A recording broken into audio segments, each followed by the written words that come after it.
আগামীকাল মঙ্গলবার থেকে শুরু এসএসসি ও সমমানের পরীক্ষা নিয়ে ভার্চুয়াল মব হচ্ছে বলে অভিযোগ করেছেন শিক্ষামন্ত্রী আনম ও এহসানুল হক মিলন। সকালে সচিবালয়ে এসএসসি পরীক্ষা নিয়ে এক ব্রিফিংয়ে মন্ত্রী বলেন, সামাজিক যোগাযোগ মাধ্যমের কারণে ভয় তৈরি হচ্ছে। প্রধানমন্ত্রী উপদেষ্টা মাহাদি আমিন বলেন, এবারে পরীক্ষা হবে টেনশন মুক্ত আনন্দমুখর পরিবেশে। পরীক্ষা ভীতি যেন জাদুঘরে স্থান পায় এমন শিক্ষা ব্যবস্থা নিশ্চিত করতে কাজ করছে সরকার।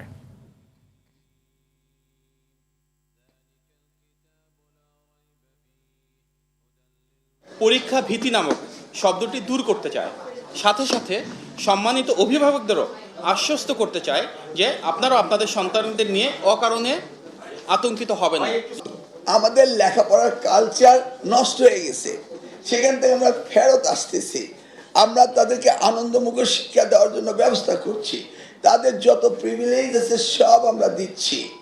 এখানে কিছু কিছু ভার্চুয়াল মব আছে, ভার্চুয়াল মব, এই ভার্চুয়াল মব এই সমস্ত কথাগুলি বলে।